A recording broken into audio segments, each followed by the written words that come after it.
Welcome back to Figuring It Out. I'm Rachel Lee.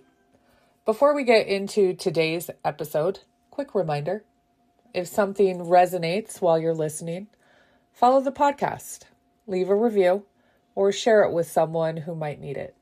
That's how this reaches the people it's meant for. Now, let's get into the conversation at hand today.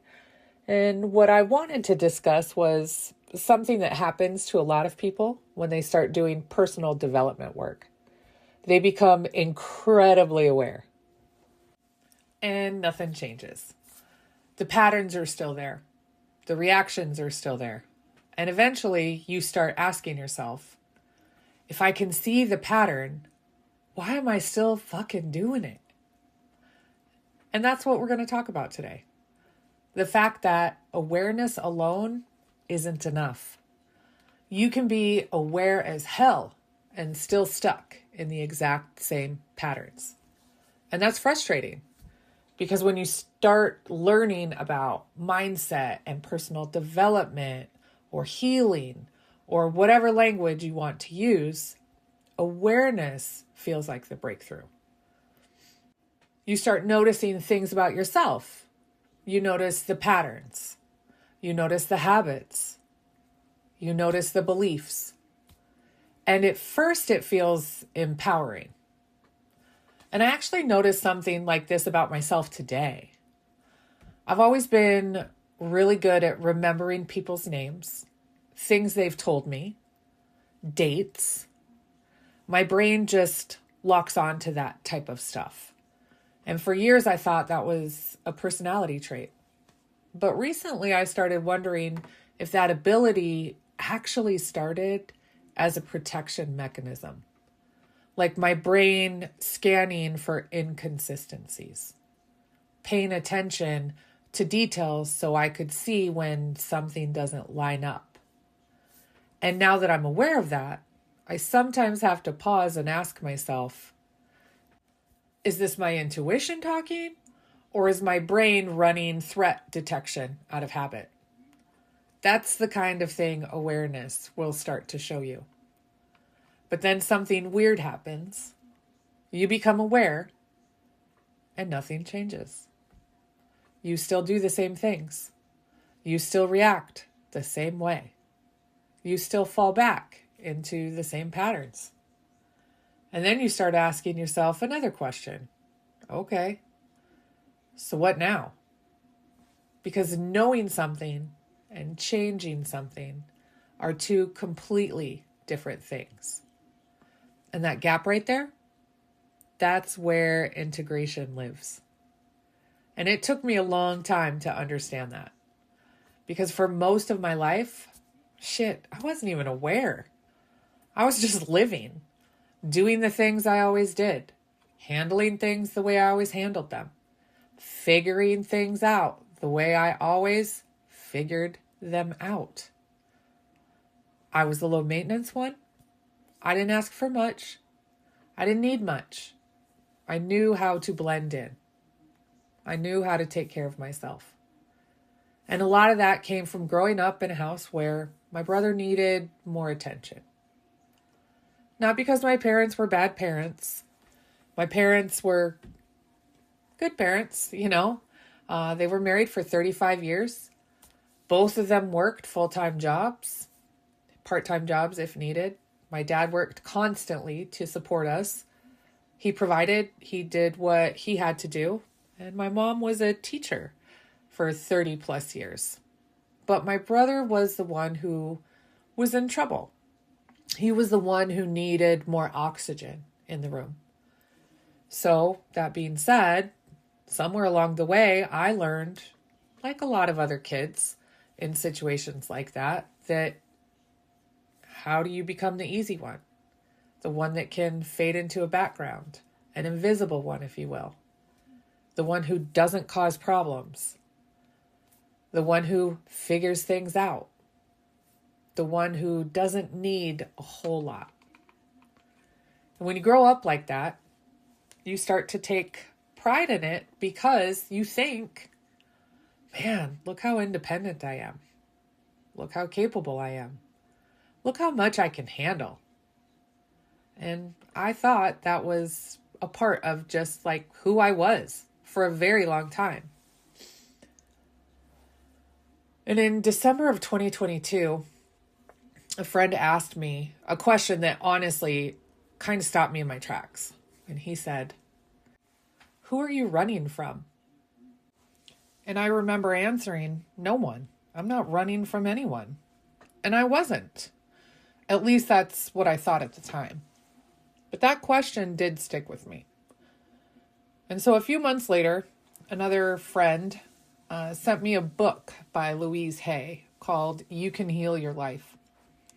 And that book really started me into a personal development journey in a way that I had never done one before. Because in truth, I didn't even know much about personal development prior to that. But throughout those two kind of revelations, if you will, I started to become more aware of my patterns, aware of my thoughts, aware of the stories that I had been telling myself for years. And that part was kind of actually exciting because that's where you start to see things clearly. But here's what nobody really prepares you for. Awareness doesn't automatically change your behavior. You can know exactly what your pattern is and still do it. You can know exactly where your belief came from and still believe it. That's where the real work begins. That's where integration comes in. Integration is when you start practicing something different. When you start noticing the moment when you would normally react one way and choose something else. Sometimes that means stopping yourself mid-pattern and saying, "No, we don't do that anymore." And I've literally had to say that to myself. We don't do that anymore. Not because I'm trying to become someone else, but because I already am someone else. And that's something else I've realized along the way. A lot of people will hold you to the identity they remember you as.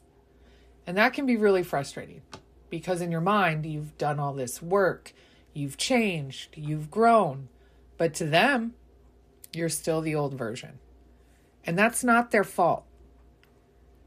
For example, if someone knew you when you were 20 years old, and then you move away and 20 years go by, when they see you again, they're still going to interact with the 20-year-old version of you because that's the last version of you they had access to. They don't know who you've become since then. And sometimes that can feel like you're being misunderstood. But here's the thing I remind myself of. Their memory of you is not your identity. You don't have to shrink yourself back down to match someone else's version of you. And sometimes you just have to do that. You have to remind yourself of that. Here's another thing that I'm continually learning. You're allowed to change your mind about anything at any time. You're not tied to the person you were 10 years ago. You're not tied to the person you were yesterday. Shit, you're not even tied to the person you were 60 seconds ago. You can decide right now that something no longer fits. So you just start showing up differently. That's not inconsistency, by the way. That's agency. And after going through that process myself, I realized there was actually a pattern to how change actually happens for me. And that entire process, awareness, integration, growth, and a new identity, is eventually what became the framework I now call Align. Not because I sat down one day and decided to invent a coaching method, by the way, but because I lived through the stages of change. Awareness, naming the lie, integration, growth, new, what I realized is that most people stop at awareness. They see the pattern and then they don't know what to do next. I didn't. That's where the real work actually starts. So if you ever found yourself thinking, I know this pattern, so why the fuck am I still doing it?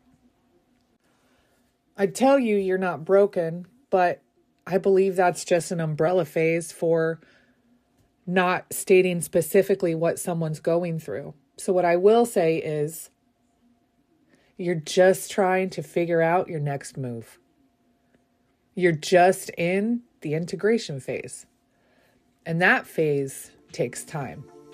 But it's also where real change happens. Well, that's all I got for you today. So thanks for listening to Figuring It Out. And if this episode resonated with you and you're someone who feels like you're tired of handling everything by default and you'd like some support learning how to move through those stages in your own life, Align Coaching is open. You can find the details in the show notes. I'm Rachel Lee, and I'll see you next time as we keep figuring it out.